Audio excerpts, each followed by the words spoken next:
2011 সালের পরবর্তী সময়ে আমাদের রাজ্যে তৃণমূল কংগ্রেস মিথ্যা মামলার যে সংস্কৃতি শুরু করেছিল, এই 2026-এ পরিবর্তনের পর বিজেপি সরকার আসার পর, যদিও এখনও সরকার গঠন হয়নি, মন্ত্রিসভা গঠন হয়নি, তার আগেই বামপন্থীদের ওপরে মিথ্যা মামলা শুরু হয়ে গেল।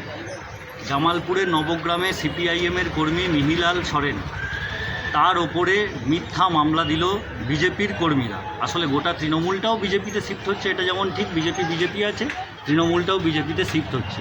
আর পুলিশ প্রশাসনের ভূমিকাও অত্যন্ত হচ্ছে জঘন্য। বামপন্থীদের পতাকা খুলে দিতে হবে, বিজেপি কর্মীদের এইটা হচ্ছে দাবি।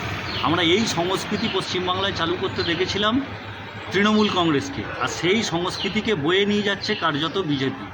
আর তার অভিযোগের ভিত্তিতে মিথ্যা মামলা করে আমাদের পার্টি কর্মী মিহিলাল সরেনকে থানায় তুলে আনা হলো।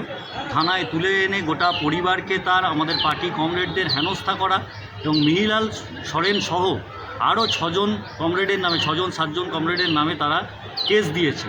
আমরা বলছি, যে সংস্কৃতি পশ্চিমবাংলায় তৃণমূল কংগ্রেস শুরু করেছে, থ্রেট কালচারের সংস্কৃতি, যে সংস্কৃতি তৃণমূল কংগ্রেস পশ্চিমবাংলায় শুরু করেছিল হুমকির সংস্কৃতি, যে সংস্কৃতি তৃণমূল কংগ্রেস শুরু করেছিল মিথ্যা মামলার সংস্কৃতি, সেই একই সংস্কৃতিকে পশ্চিমবাংলায় বয়ে নিয়ে যাচ্ছে কি বিজেপি। আমরা এই প্রাথমিকভাবে, এখনও সরকার গঠন হয়নি, মন্ত্রিসভা গঠন হয়নি, তার আগেই এই ঘটনাগুলো সেই দিকেই ইঙ্গিত করছে যে তৃণমূল যে কালচার শুরু করেছিল বিজেপি সেই কালচারকে এগিয়ে নিয়ে যাচ্ছে।